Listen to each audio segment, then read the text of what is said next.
नमो नमः फ्रेंड्स, मी आहे रुपाली आणि आउटडोअरमध्ये तुमच्या सगळ्यांचं खूप स्वागत. आज आहे बुधवार आणि आपण बनवणार आहोत कोळंबी भात. कोळंबी भात बनवण्यासाठी मी ज्या कोळंबी होत्या त्या ऑलरेडी साफ करून त्याला हळद आणि मीठ लावून एक तासभर भिजत ठेवलं होतं, मॅरिनेट केलं होतं.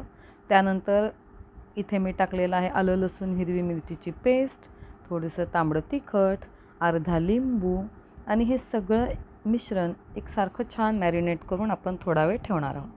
त्यानंतर दुसऱ्या बाजूला मी इथे अर्धा तास भिजत टाकलेला जो तांदूळ असतो तो तांदळाचा भात मी आता करायला घेतला आहे. हा भात अर्धवट आपण इथे शिजवून घ्यायचा आहे आणि तो शिजतानाच मी त्याच्यामध्ये हळद टाकलेली, जेणेकरून आपला जो कोळंबी पुलाव आहे किंवा प्रॉन्स पुलाव आहे त्याला छान पिवळा रंग येईल.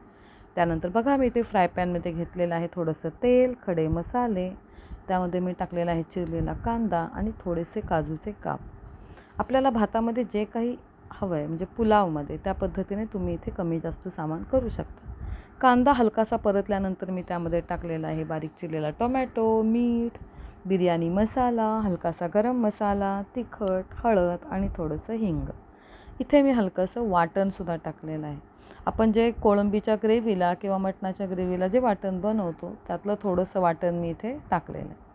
हे वाटण टाकल्यानंतर मी इथे टाकला होता थोडासा पुदिना, थोडीशी कोथिंबीर आणि आपली छान भिजवलेली किंवा मॅरिनेट केलेली कोळंबी आपण आता इथे फ्राय करून घेणार आहोत. त्यानंतर मी इथे टाकलेलं आहे अर्धी वाटी पाणी आणि आपली ही जी कोळंबी आहे ती आपण छान वाफेवरती शिजवून घ्यायची आहे. तर बघा आपल्या कोळंबीला मस्त कढ आलेला आहे, आपली कोळंबी शिजलेली आहे. त्यानंतर अर्धवट शिजलेला जो तांदूळ किंवा जो आपला भात होता त्याची मी एकसारखी लेअर इथे पसरवली. पुन्हा त्याच्यावरती थोडंसं कोथिंबीर आणि जो आपला पुदिना चिरलेला होता ते पण मी याच्यावरती पसरवून घेतलेलं आहे आणि आपल्याला याला छान वाफ आणून द्यायची, जसं आपण दम आणतो ना तसं. इथे मला हलका स्मोकी फ्लेवर द्यायचा होता, त्यासाठी मी कोळशाचा मस्त त्याला स्मेल दिलेला आहे आणि याप्रमाणे आपला कोळंबी भात आहे रेडी.